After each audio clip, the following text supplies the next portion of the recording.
Colorado Territory, 1875. The pine-scented breeze swept across the open range of Elk Valley as Yates Thornton surveyed his growing cattle operation from atop his dappled gray stallion. At 25, he had already carved out a respectable ranch from the untamed wilderness, 1,000 acres of prime grazing land, a sturdy two-room cabin, and nearly 500 head of cattle. A man needed nothing more out here, especially not a wife. Some things a man does better alone, Yates muttered to his horse as he adjusted his Stetson against the morning sun. The animal nickered in what he took as agreement. Since losing his parents to frontier fever 3 years prior, Yates had embraced solitude like an old friend. His father's final advice echoed in his mind daily. The West demands everything from a man, son. It's no place to drag a woman. They'll either break your heart by leaving or break your spirit by staying and suffering. Yates had seen it happen too many times. Strong men reduced to desperate shadows after watching wives and children waste away from disease, starvation, or the brutal winters. Or worse, the hollow-eyed widows left behind after Indian raids or range wars. No, he'd keep to himself, build his empire alone, and sleep easier for it. The neighboring ranchers had other ideas. Every Sunday after church services, Mrs. Miller or Mrs. Patterson would introduce yet another suitable young lady, with meaningful glances that made Yates's collar feel too tight. He'd tip his hat, make polite conversation, then find an excuse to ride out early. They meant well, but they didn't understand. A wife was a liability in this unforgiving country. As Yates rode toward the northern fence line where 2 of his hands were repairing winter damage, he spotted a plume of dust rising from the east, the direction of Silver Creek, the nearest town. Visitors were rare enough to warrant investigation. He nudged his mount into a canter and headed toward the approaching wagon. It was Thomas Fillmore's buckboard, driven by Thomas himself, but with an unfamiliar young woman beside him. Yates's stomach knotted. Not another matchmaking attempt. Yates, Thomas called cheerfully as they drew near. Perfect timing. I'd like you to meet my niece from Boston. She's come to stay with us through summer at least. He gestured to the young woman beside him. Yates tipped his hat automatically, meeting the most startling pair of blue eyes he'd ever encountered.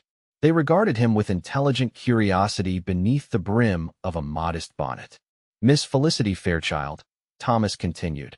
May I present Yates Thornton, owner of the Broken Arrow Ranch. Mr. Thornton, she acknowledged with a gentle nod. Her voice carried none of the affected Eastern lilt he expected, instead conveying a warm clarity that caught him off guard. At 21, Felicity possessed a beauty that didn't announce itself loudly, but revealed itself gradually. Honey blonde hair neatly braided, a sprinkle of sun freckles across a delicate nose, and those remarkable eyes, deeper blue than mountain columbines. Her traveling dress of practical navy wool spoke of sensibility rather than fashion. Miss Fairchild, Yates managed, suddenly aware of the trailed dust coating his clothes and the 3-day stubble on his jaw. My niece is quite accomplished, Thomas said proudly. Taught school in Boston for 2 years. But after losing her parents to influenza last winter, we convinced her to come west for a change of scenery. Something flickered across Felicity's face, a shadow of grief quickly controlled. Yates recognized it too well. Uncle believes I require constant introduction, she said with a small, apologetic smile. I've assured him I haven't come west seeking husband or adventure, merely peace and useful occupation. Her directness surprised Yates. Most unmarried women he encountered either blushed and stammered or deployed coy strategies that exhausted him. This woman's straightforwardness was refreshing. Well, you've certainly come to the right place for peace, Yates replied, finding his voice. Though I can't promise a lack of adventure. The territory has a way of providing that whether you want it or not. That's precisely why I mentioned you, Yates, Thomas interjected with suspicious enthusiasm. Felicity hopes to continue teaching, and I recalled you mentioning how the ranch hands children lack proper schooling. Yates stiffened. So this was another matchmaking attempt after all, just more cleverly disguised. I'm not looking to hire a teacher, Thomas, he said flatly. I'm not seeking charity employment, Mr. Thornton, Felicity countered, her tone polite but firm. I simply offered my services should they be needed. There are surely other families in the area who value education. The subtle rebuke landed precisely. Yates felt heat rise to his face. unaccustomed to being corrected by anyone, let alone a city woman who'd been in Colorado territory less than a week, judging by her unmarked clothing and unweathered complexion. The children would benefit greatly, Thomas pressed. Your foreman's 2 boys, the Wilsons' 3 young ones, even the McDermott children, all within riding distance of your north pasture. The old line shack, Yates muttered, seeing Thomas's strategy. The abandoned herder's cabin at the edge of his property stood empty now that his operation had grown. With minimal work, it could serve as a schoolhouse. I won't impose, Felicity said, gathering her reticule as if preparing to continue their journey. Uncle is overly enthusiastic about my qualifications. Good day, Mr. Thornton. The dismissal pricked his pride. I didn't say no, Miss Fairchild. I said I wasn't looking to hire a teacher. There's a difference. And what would that difference be, exactly? Those blue eyes fixed on him, neither challenging nor retreating. Yates found himself answering honestly. These are ranching families. Children here need practical knowledge more than poetry or European history. To his surprise, Felicity smiled, a genuine expression that transformed her face. On that point, Mr. Thornton, we agree completely. Education should prepare children for the lives they'll lead. I've never believed in teaching Latin to those who need to calculate cattle feed or manage household economies. Thomas beamed. See? Perfect. Felicity can use the line shack starting next Monday. The families will contribute what they can, food, supplies, perhaps some labor for your spring roundup. Trapped by his own words and Thomas's quick maneuvering, Yates could only nod curtly. Fine, but I'm not responsible for transporting her daily.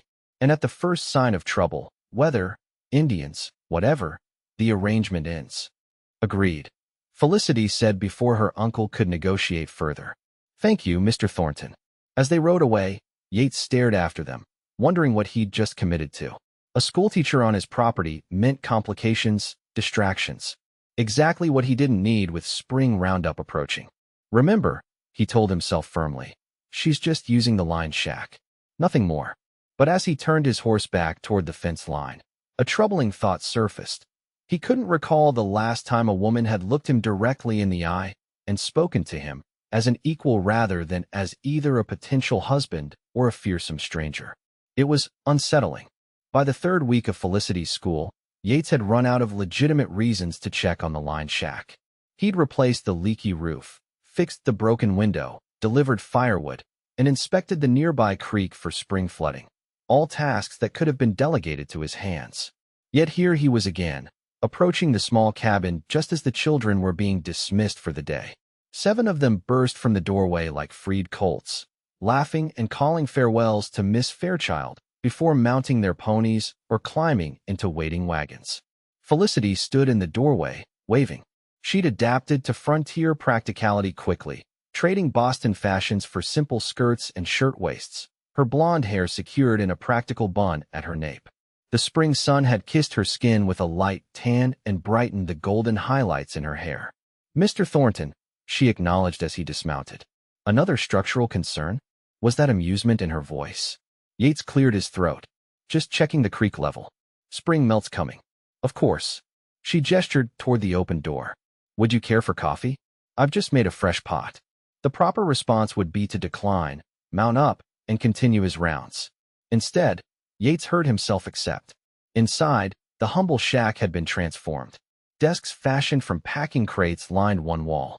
Hand-drawn maps and nature illustrations decorated another. Books, precious commodities in the territory, were carefully arranged on shelves constructed from scrap lumber. The parents have been extraordinarily generous, Felicity explained, following his gaze. Mrs. Wilson donated her family Bible. Mr. McDermott brought mathematics texts from Denver. Your foreman contributed those geography volumes. Yates accepted the tin cup of coffee she offered. And what exactly are you teaching them with all these fancy books? Rather than taking offense at his tone, Felicity's eyes lit with enthusiasm. Reading and figures, certainly, but also practical mathematics, calculating acreage, feed requirements, household budgeting. The older boys are learning basic veterinary care and weather prediction. The girls, household management and natural remedies. She gestured to the slate board where complex fractions were written alongside a diagram of a cow's digestive system. Yesterday, we calculated how long winter feed stores would last given different herd sizes. Tomorrow, we'll identify edible and medicinal plants native to the region.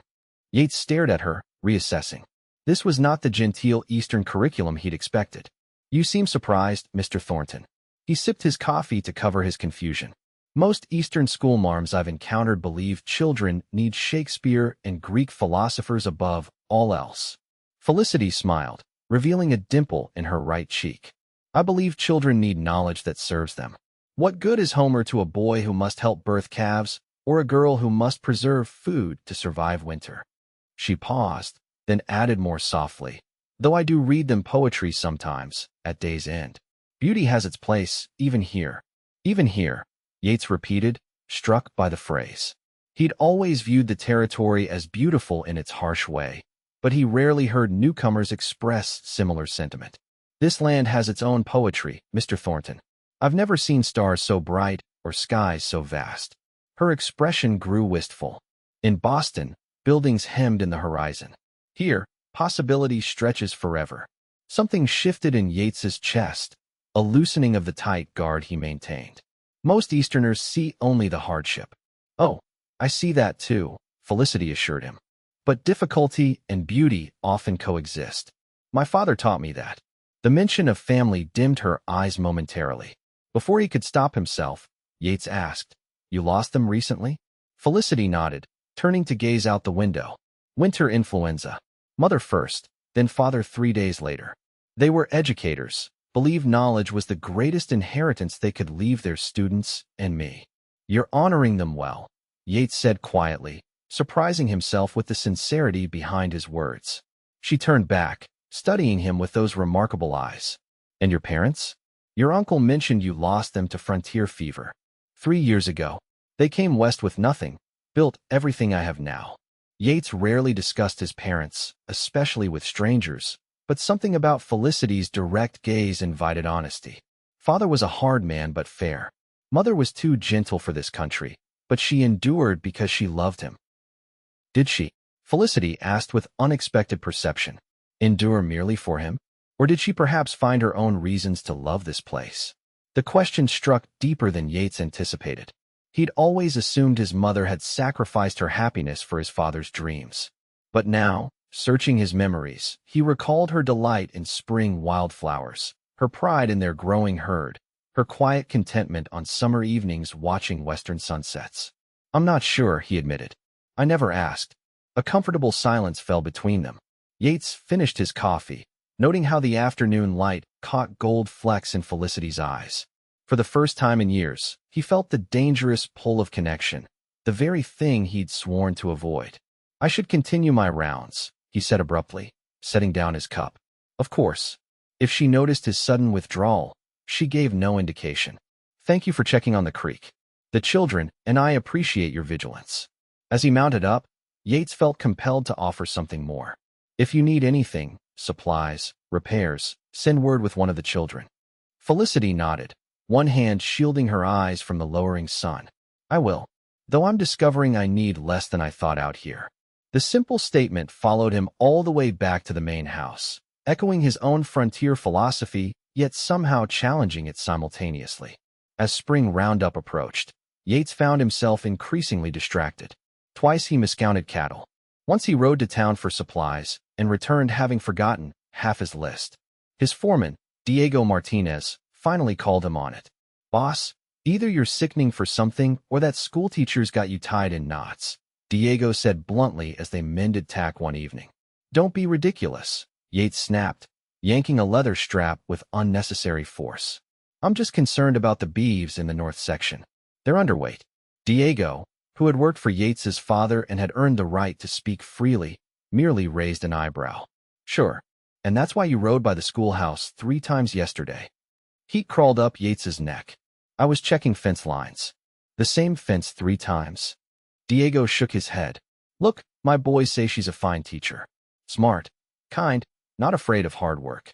Nothing wrong with admiring such a woman. I'm not admiring anyone, Yates insisted, though the lie felt hollow even to his own ears. The West is no place for romantic nonsense. Your wife would agree. Diego's expression sobered. My Elena would say life's too short and too hard to ignore chances at happiness. His voice softened. She'd also say you've been alone too long, amigo. Before Yates could formulate a response, a rider approached at a gallop. It was young Jimmy Wilson, one of Felicity's students, his horse lathered from hard riding. Mr. Thornton, the boy called, his face tight with fear. Miss Fairchild sent me. There's men at the schoolhouse, rough men asking questions about the ranch. She says they ain't right. Yates was mounted before the boy finished speaking. How many? 3. They've got Winchesters and mean eyes. Jimmy swallowed hard. Miss Fairchild told me to slip out the back and ride fast as lightning could carry me. Diego, we're right behind you, boss, the foreman said, already signaling to the nearby hands. 4 of us, armed. Jimmy, you stay here, Yates ordered, checking his revolver before spurring his horse northward. As they thundered toward the line shack, Yates's mind raced with possibilities. Rustlers scouting his operation? Drifters looking for easy pickings? Either way, they'd found Felicity alone after school hours. The thought of her facing armed men sent fear coursing through him, a different kind of fear than he'd felt facing stampedes or blizzards. This was sharp, personal terror that threatened to cloud his judgment. They approached the final ridge cautiously. The line shack stood in the valley below, 3 horses tethered outside. No gunfire or commotion, a good sign. Yates signaled for the men to spread out and advance slowly. Through his field glasses, he could see Felicity standing in the doorway, her posture straight and composed as she spoke with 3 rough-looking men. One leaned against the porch post, too close for propriety. Another gesticulated expansively toward the north ridge, toward Yates's best grazing land. Former regulators, by the look of them, Diego muttered. Hired guns from the border wars. Let's not spook them into doing something stupid, Yates said, though every instinct screamed to charge down and put himself between those men and Felicity. We'll approach openly, but ready. The strangers noticed their approach when they were still 50 yards out. The men straightened, hands drifting toward weapons, but not drawing yet. Felicity's shoulders visibly relaxed when she spotted Yates. Afternoon, gentlemen, Yates called, keeping his voice neutral despite the fury building inside him. Something I can help you with. The oldest of the 3, a weathered man with a silver-streaked beard and cold eyes, stepped forward. Just having a friendly chat with the schoolmarm here. Asking directions. To where exactly? Yates dismounted but kept one hand near his holster. North Ridge, the man replied smoothly. Heard there might be work with the big outfits up that way. Nothing but my grazing land north of here, Yates said evenly. And I'm not hiring. A tense silence followed. The youngest stranger, barely more than a boy with peach fuzz and nervous eyes, shifted uncomfortably. Well then, the leader finally said with an artificial smile. We'll be moving along. Thank you for the water, ma'am. He tipped his hat to Felicity with exaggerated courtesy. Yates and his men maintained their positions as the 3 strangers mounted up and rode eastward, not north. Only when they disappeared from sight did Yates approach Felicity, who still stood in the doorway, her face pale but composed. Are you all right? He asked, searching her face for signs of distress. Yes. She smoothed her skirt with hands that trembled slightly. They wanted information about your operation, how many men you employ, where your best cattle graze, whether you ship east or west to market. Yates's jaw tightened. What did you tell them? That I'm merely the schoolteacher and know nothing of ranching matters, she replied. But then I casually mentioned that the sheriff was expected for dinner this evening to discuss increased patrols in the area. Despite the situation, Yates nearly smiled. Quick thinking. They didn't believe me, of course, Felicity continued, but it made them cautious. The young one wanted to leave immediately. Diego approached, his expression grave. Boss, we should send riders to alert neighboring ranches. Those weren't ordinary drifters. Yates nodded. Take 2 men, spread the word. I'll escort Miss Fairchild back to town. That won't be necessary, Felicity protested. I'm perfectly capable. Those men are still out there, Yates interrupted firmly. And they know you're alone here. Her eyes flashed with momentary defiance before understanding replaced it. Very well. Let me gather my things. As Yates waited for her to collect her books and teaching materials, worry gnawed at him. Spring roundup was vulnerable time for any ranch. Cattle being moved, men spread thin across the range. Prime conditions for rustlers, especially organized ones with inside knowledge. But overshadowing even this concern was the realization that had struck him the moment he'd seen those men near Felicity. He cared for her safety more than his cattle, his ranch, perhaps even his own life.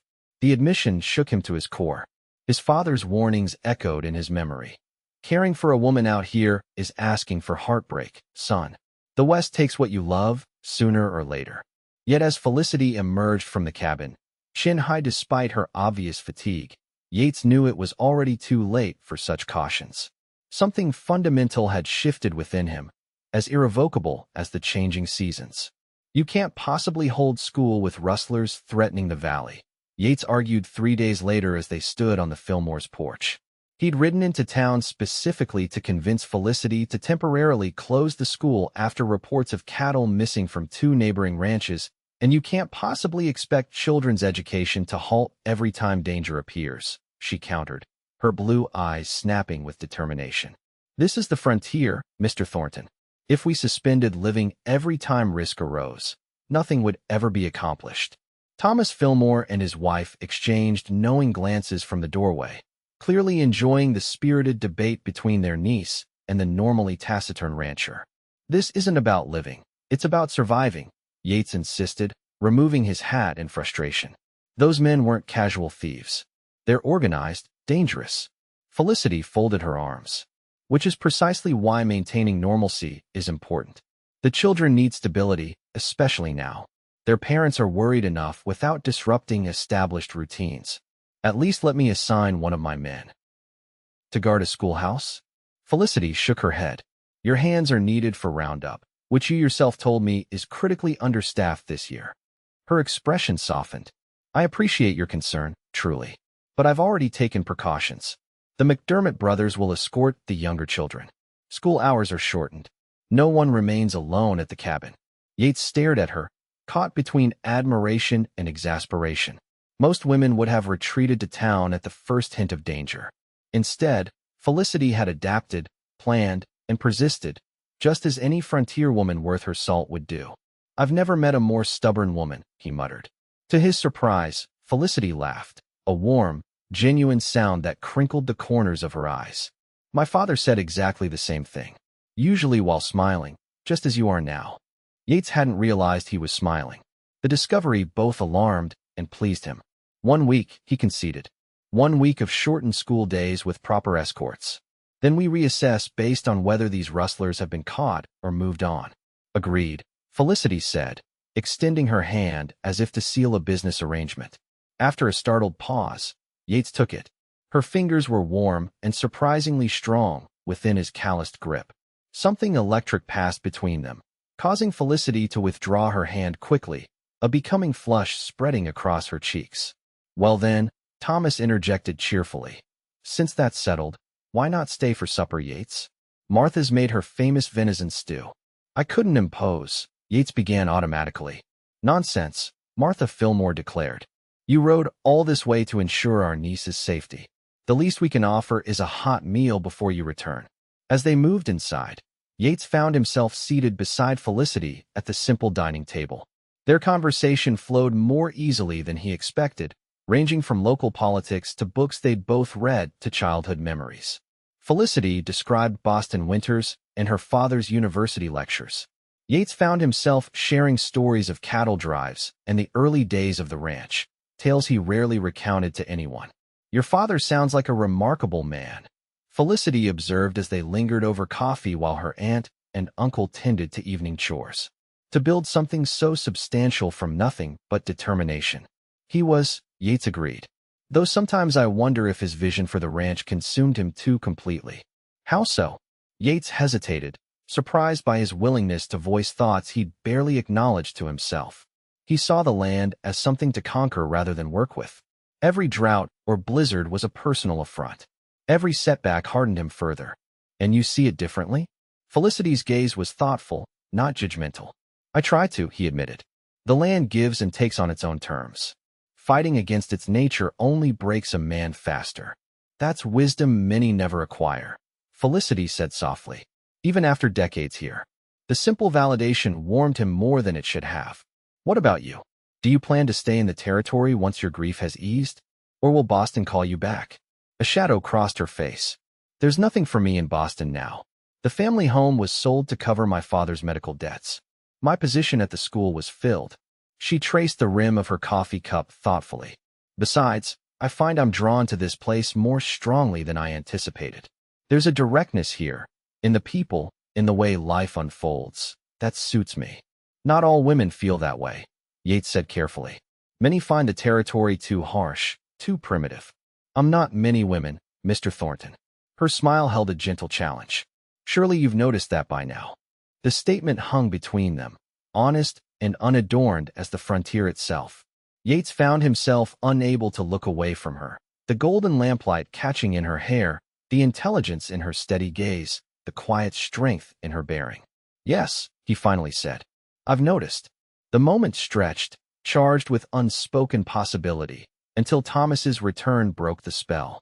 As Yates prepared to leave, thanking the Fillmores for their hospitality, Felicity walked with him to the porch. Be careful during roundup, she said, especially with rustlers about. I'll send word when it's safe to resume full school days, he promised. Felicity nodded, then hesitated before adding quietly, I believe your mother found her own reasons to love this land, Yates. Not just for your father's sake. The use of his given name, spoken so naturally, caught him off guard. Before he could respond, she had turned and re-entered the house, leaving him with her words echoing in his mind all the way back to the ranch. The rustlers struck during the height of spring roundup, driving off 30 head from the north pasture and wounding 2 of Yates's hands who had attempted to intervene. The timing couldn't have been worse. Half his men were 2 days' ride away bringing in cattle from the western ranges.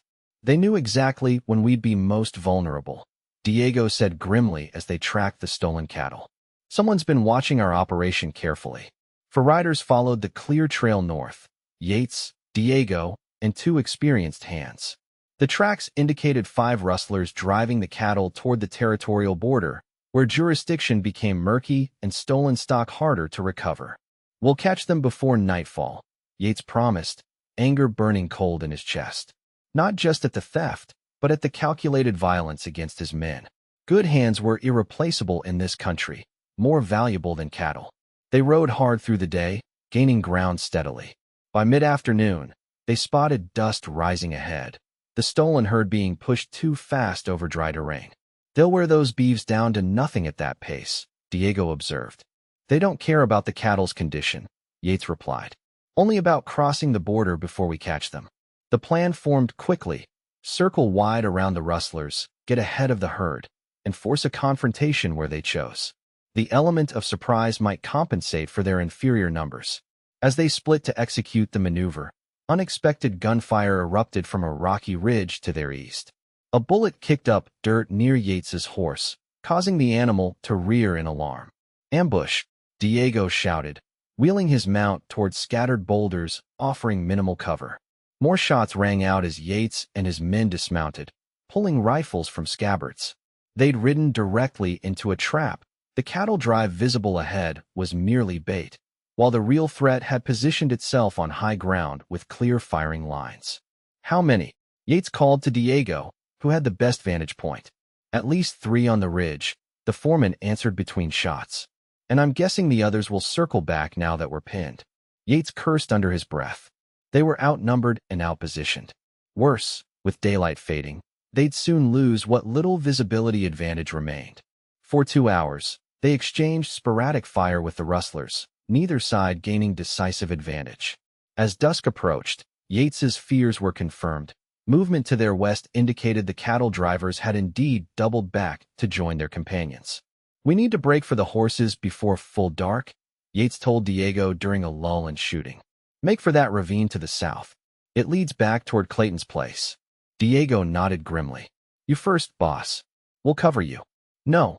All together, Yates insisted. On my signal, the decision became moot as a new sound interrupted their planning. Multiple horses approaching at speed from the south. Reinforcements for the rustlers? Yates raised his rifle, prepared to sell his life dearly if necessary. But the approaching riders called out in familiar voices. Thornton, Martinez, hold your fire. Sheriff Taylor and 6 armed men, including several neighboring ranchers, rode into view. Behind them, astride a sorrel mare and looking distinctly out of place in her sensible skirt, rode Felicity Fairchild. The rustlers, seeing their advantage evaporate, fired a few desultory shots before retreating northward into the gathering darkness. Miss Fairchild, Yates approached her horse in disbelief once the danger had passed. What in God's name are you doing here? Felicity dismounted somewhat inelegantly, her riding skirt hitched immodestly above her ankles. Saving your life, apparently, she replied with admirable composure, though the sheriff deserves the credit for the actual rescue. She rode straight to town when she saw those rustlers doubling back toward your position, Sheriff Taylor explained, dismounting beside them. Smart woman figured out they were setting a trap. Had the whole posse organized before I could saddle my own horse. Yates stared at Felicity in amazement. How did you even know where we were? I didn't, she admitted. But Jimmy Wilson said his father mentioned you were tracking stolen cattle northward. When I saw armed riders heading back south with purposeful speed, she shrugged. It seemed a reasonable conclusion. Reasonable, Yates repeated incredulously. You could have been killed. As could you, she countered, her blue eyes flashing. And unlike you, Mr. Thornton, I brought adequate reinforcements. Several of the posse members chuckled at this exchange. Even Diego failed to hide his smile. We'll camp here tonight, Sheriff Taylor announced. First light, we'll track those bastards properly. They won't get far with the cattle, not now they know we're organized. As the men set about establishing a rudimentary camp, Yates drew Felicity aside. You shouldn't be here. It's not safe. Few places truly are, she replied steadily. Besides, I'm hardly helpless. I can ride, shoot reasonably well, and apparently organize a posse more efficiently than the sheriff. Despite his concern, Yates felt a reluctant smile tug at his mouth. You're the most confounding woman I've ever met. I'll take that as high praise, coming from you. Her attempt at humor faltered as she studied his face in the fading light. I was afraid we'd be too late, she admitted more softly, when I realized what was happening. The vulnerability in her voice stirred something deep within him. Without conscious thought, Yates reached out, brushing a strand of golden hair from her face. Felicity stilled at his touch, her eyes widening slightly. Thank you, he said simply, for coming after me. Of course, she whispered. I couldn't. I wouldn't want to lose you. The admission hung between them, honest and unguarded. Before Yates could respond, Sheriff Taylor called for him, breaking the fragile moment. We'll talk more tomorrow, Yates promised, reluctantly stepping back. When we're safely home. Felicity nodded, composing herself. I'll hold you to that, Mr. Thornton. As he walked away, Yates realized with startling clarity that something fundamental had shifted. His carefully constructed defenses, built over years of deliberate isolation, had been breached not by force but by the quiet courage of a schoolteacher who refused to let fear dictate her actions. The thought both terrified and exhilarated him. The posse caught the rustlers by noon the following day, recovering the stolen cattle and capturing 3 of the thieves, including the silver-bearded leader who had questioned Felicity at the schoolhouse. 2 others escaped across the territorial border, but with their identities now known, their rustling days in Colorado were effectively finished. Sheriff Taylor escorted the prisoners back to town for trial, while Yates and his men began the slower process of driving the recovered cattle homeward. To Yates's mingled concern and admiration, Felicity insisted on remaining with the cattle drive rather than returning with the sheriff. I've never seen a real cattle drive, she explained when he questioned her decision. It seems an essential frontier experience I shouldn't miss. It's also exhausting, dirty work, Yates pointed out. Not exactly suitable for a lady. Felicity's eyebrow arched dangerously. I believe we've established I'm not particularly concerned with what's suitable for a lady, Mr. Thornton. And so she stayed, riding alongside him as they pushed the cattle southward at a gentle pace. To Yates's surprise, she adapted quickly to the rhythm of the drive, following instructions without complaint and even helping with camp duties when they stopped for the night. Around the campfire that evening, Diego entertained the hands with exaggerated tales of Felicity organizing the posse, describing her as a golden-haired avenging angel who had the entire town jumping to attention. You should have seen Sheriff Taylor's face when Miss Fairchild marched into his office and told him exactly where the rustlers had set their ambush, the foreman recounted, grinning. I think he was too shocked to argue with her. Felicity accepted the good-natured teasing with grace. I simply explained the situation clearly. The sheriff and these good men did the actual rescuing. Don't let her modesty fool you, one of the hands countered. Miss Fairchild was ready to ride out alone if the sheriff hadn't moved quickly enough. Yates glanced at her sharply. Is that true? Felicity met his gaze steadily across the fire. Would you have hesitated if our positions were reversed? The simple question silenced him. Of course he wouldn't have. He'd have ridden after her without a second thought, regardless of the danger. The realization of what that implied settled over him like a physical weight. Later, as the hands retired to their bedrolls and Diego took first watch over the herd, Yates found Felicity standing alone at the edge of camp, gazing up at the star-filled sky. You should rest, he said, approaching quietly. We've another long day tomorrow. It's too beautiful to sleep just yet, she replied, not looking away from the heavens. I've never seen stars so brilliant. Yates followed her gaze upward. The night was indeed spectacular, a velvet darkness scattered with diamond-bright stars, the Milky Way a luminous band stretching horizon to horizon. When I first came west, he found himself saying, I would sometimes ride out alone on nights like this, just to look up and feel insignificant. Felicity turned to him, her face softened by starlight. Insignificant. In a good way, he clarified. All my worries, my struggles, they seemed smaller beneath a sky that vast. Like the land was saying, you're just passing through, so don't take yourself too seriously. Your father didn't share that perspective, I take it? Yates smiled ruefully. No. He saw the stars as a challenge, something else to be conquered, measured, understood. We rarely agreed on such things. Yet you stayed, Felicity observed, built on his foundation rather than seeking your own path. The ranch was his dream, but it became mine too, Yates admitted. Just in a different way. He wanted to prove something to the world. I just wanted. He hesitated, searching for words to express feelings he rarely examined. To belong somewhere. To build something that would last. A legacy, Felicity nodded. I understand that desire. It's why teaching matters to me, placing knowledge in young minds that will continue long after I'm gone. They stood in companionable silence, shoulders nearly touching as they contemplated the immensity above them.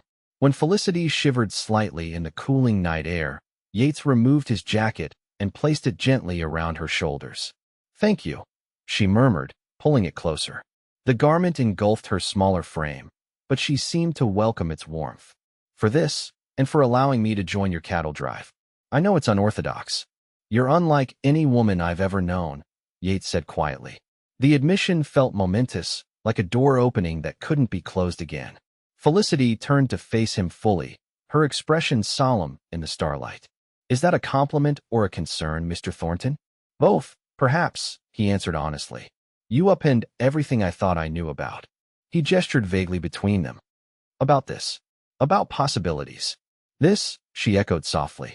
What exactly is this, Yates? The use of his given name, spoken with such gentle inquiry, breached his final defenses. I don't know, he confessed. I only know that when I thought those rustlers might harm you, nothing else mattered. Not the cattle, not the ranch, nothing. And that terrifies me. Because caring for someone is dangerous? Her perception cut straight to his core. Because losing someone you care for can destroy you. He corrected. I've seen it happen, strong men and women broken by grief. My father warned me the frontier is too harsh a place to risk your heart. Felicity stepped closer, close enough that he could see the individual lashes framing her eyes.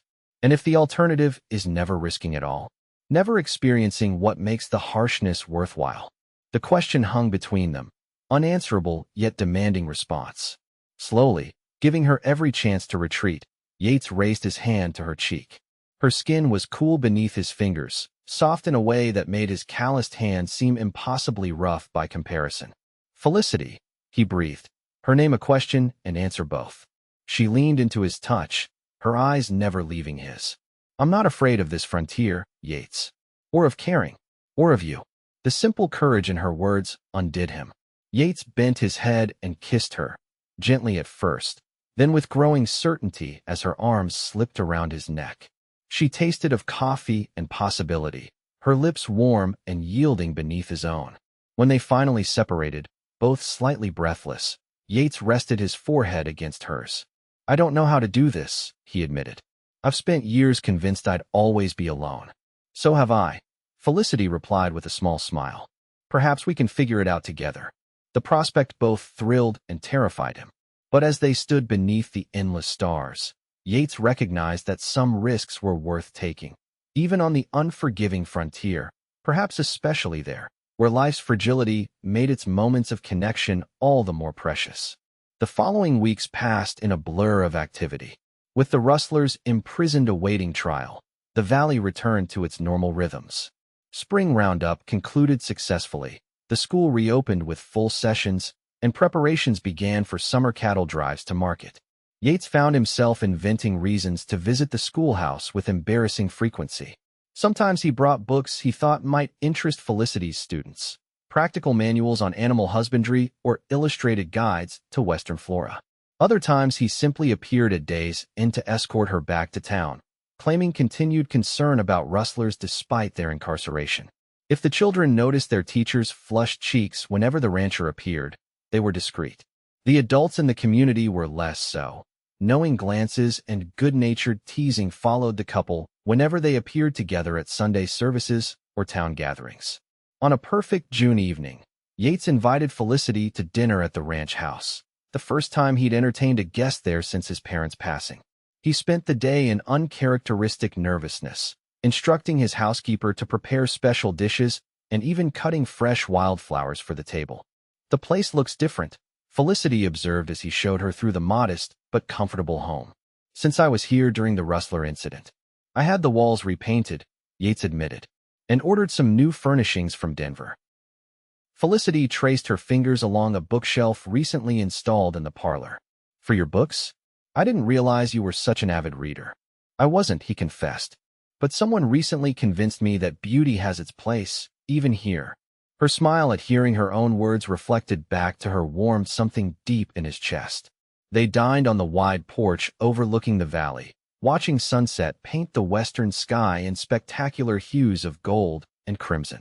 Conversation flowed easily between them, ranging from ranch operations to her students' progress to their shared love of this harsh, beautiful country. As twilight deepened, Yates found himself speaking of things he rarely discussed: his hopes for expanding the ranch, his dreams of establishing it as one of the territory's premier breeding operations, his desire to build something lasting that honored his parents while reflecting his own vision. "You speak as though you'll do all this alone," Felicity observed, her voice carefully neutral. Yates looked at her across the table, illuminated by lantern light, more beautiful to him than any Eastern society belle could ever be. Her golden hair was arranged simply, her dress practical yet feminine. But it was the intelligence in her eyes and the quiet strength in her bearing that truly captivated him. "I've been reconsidering that position," he said slowly. "Recent events have challenged my assumptions about solitude." "Have they?" Felicity's expression remained composed, but he noticed her fingers tighten slightly around her water glass. Gathering his courage, Yates stood and moved around the table, taking her hand and drawing her to her feet. "Walk with me." The garden behind the house was his mother's legacy, a small oasis of ordered beauty amid the ranch's functionality. Rose bushes, transplanted at great expense from Denver, bloomed alongside hardier native plants that his mother had coaxed into domestication. "She created this from nothing," Yates explained as they walked the gravel paths. "Everyone told her roses wouldn't survive out here. She proved them wrong." "She sounds remarkable," Felicity said softly. "I wish I could have known her. She would have liked you." The certainty in his voice surprised even him. "Your determination, your willingness to adapt without surrendering what matters to you."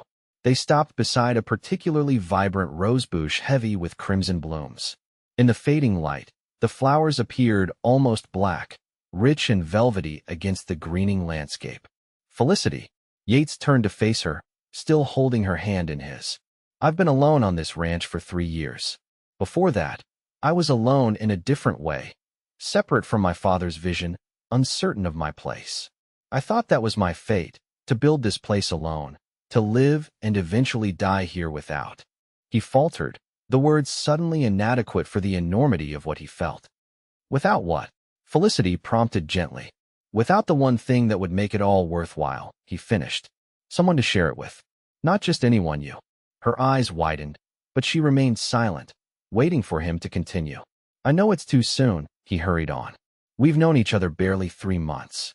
You may want to return east eventually, or, Yates, she interrupted, placing her free hand against his chest. Ask me properly. The simple command steadied him. Drawing a deep breath, Yates lowered himself to one knee, still holding her hand. From his pocket he withdrew a small velvet pouch containing his mother's gold band. The one possession his father had insisted he keep safe for the right woman, if you ever find her. Felicity Fairchild, he said, his voice steadier now, I love you. Your courage, your intelligence, your heart. This ranch, this life, they'd mean nothing without you in them. Will you marry me? Not because you need my protection or I need your help, but because together we might build something neither of us could create alone. Tears glistened in Felicity's eyes, catching the last light of sunset. For one terrible moment, Yates feared he'd misjudged everything, moved too quickly, presumed too much. Then she smiled, a radiant expression that transformed her entire face. Yes, she said simply. Yes, Yates Thornton, I will marry you. He slipped the ring onto her finger, a perfect fit, as if his mother had somehow known, before rising to gather her in his arms. Their kiss was both a promise and a celebration, sweet with the knowledge that this moment marked the beginning of a shared journey. When they finally separated, Felicity regarded the ring on her finger with wonder. It's beautiful. It was my mother's, Yates explained. My father gave it to me before he died. He said. He hesitated, then continued softly. He said he hoped I'd find someone who made this harsh country beautiful, the way my mother did for him. Understanding dawned in Felicity's eyes. So he did see it. How she transformed his vision of this place. I think so, Yates agreed. In his own way. He wasn't good with words, especially about feelings. But at the end, he wanted me to know that she'd made everything worthwhile. As you do for me, Felicity said softly. This territory seemed so forbidding when I arrived. All vast emptiness and danger. But now I see its beauty, its possibility. She touched his face gently. Because of you. As night settled fully over the ranch, they stood together in the garden his mother had created against all odds, a testament to stubborn hope and the human capacity to find beauty in harsh places. Above them, stars emerged one by one, bearing witness to promises exchanged and a future envisioned. I don't need a wife, Yates had insisted for so long. But as he held Felicity close under the vast Colorado sky, he finally understood the truth. He had never needed a wife. He had needed this woman, with her courage and her vision and her willingness to see beyond his carefully constructed walls to the man beneath. Together, they would build something neither could create alone, not just a ranch or a school or a home, but a life in which frontier hardship was balanced by frontier joy, and no challenge seemed insurmountable when faced side by side. The wedding took place in early September, when summer's heat had relented but winter's chill had not yet descended on the valley. The entire community gathered to celebrate, ranchers and townspeople alike, united in their affection for the schoolteacher and the once solitary rancher whose transformation they had witnessed with collective delight. The church in Silver Creek overflowed with well-wishers. Felicity wore a gown of ivory satin ordered from Denver, adorned with lace her mother had preserved from her own wedding dress. Yates, unrecognizable in his formal suit and meticulously trimmed hair, waited at the altar with an expression that shifted between terror and transcendent joy. When Felicity appeared on Thomas Fillmore's arm, Yates's breath caught visibly. She moved toward him with steady grace, her smile intimate despite the crowd surrounding them. The ceremony itself passed in a blur of ancient vows and newer promises, culminating in a kiss that drew appreciative cheers from the assembled guests. The celebration afterwards spilled from the church grounds into the town square, where tables groaned with contributed dishes and a hastily assembled band played spirited tunes for dancing. Children darted between adults, stealing cookies and playing elaborate games. Ranch hands mingled with shopkeepers, social distinctions temporarily forgotten in shared revelry. As evening approached, Yates found himself momentarily alone at the edge of the festivities, watching Felicity dance with her young students, her laughter carrying across the square. Diego approached, offering a glass of whiskey and a knowing smile. "Never thought I'd see the day," the foreman commented. "The boss who swore he'd never marry." Yates accepted the drink with a rueful smile. "Neither did I. Your parents would be proud," Diego said more seriously. "Not just of the ranch, but of this, seeing you build a real life here." Before Yates could respond, Felicity appeared at his side, her cheeks flushed from dancing. "Are you hiding from me, husband?" she teased, slipping her arm through his. "Never," he promised, setting aside his glass to claim her for the next dance. As they moved together across the square, other couples giving them respectful space, Yates marveled at how completely his life had transformed in 6 short months. The ranch remained his responsibility. The frontier still demanded vigilance and hard work, but none of it seemed burdensome now that Felicity stood beside him. "What are you thinking?" she asked softly, noting his contemplative expression. "That I was wrong," he replied. "About so many things." "Care to elaborate?" Her eyes sparkled with amusement. "I thought caring for someone out here was dangerous, a weakness that would eventually break me." He tightened his arm around her waist. "But loving you makes everything clearer, stronger. The difficulties haven't disappeared, but they matter differently now." Felicity's expression softened. "Because we face them together." "Exactly." He twirled her carefully as the music swelled. "My father had it partly right. The West does take what you love, sooner or later." But he missed the more important truth, which is that loving anyway, building a life with someone despite knowing it can't last forever, that's what makes any of this worthwhile. As the sun set over the celebrating town, painting the western sky in triumphant gold, Yates and Felicity slipped away from the festivities. A decorated buckboard waited to carry them to the ranch, where they would begin their life together in earnest. Diego and the Hands had transformed the house in their absence, filling it with wildflowers and small touches that reflected Felicity's presence. Books arranged on new shelves, a piano delivered secretly from Denver, curtains that softened the stark frontier architecture. Standing on the porch of what was now truly home, Yates lifted his bride across the threshold with ceremonial care. Inside, a fire burned welcomingly in the hearth, casting golden light across polished wooden floors. "Welcome home, Mrs. Thornton," he said softly, setting her gently on her feet. Felicity turned a complete circle, taking in the thoughtful changes before facing him with shining eyes. "Our home," she corrected. "Not just yours or mine, but ours." "Ours," Yates agreed, drawing her into his arms. "Everything I have, everything I am." As night settled fully over the Colorado frontier, 2 people who had each expected to face life's hardships alone found themselves irrevocably, joyfully joined, not despite the harsh realities of their chosen home, but because those very challenges had revealed the courage, strength, and capacity for love that made their union not merely possible, but necessary.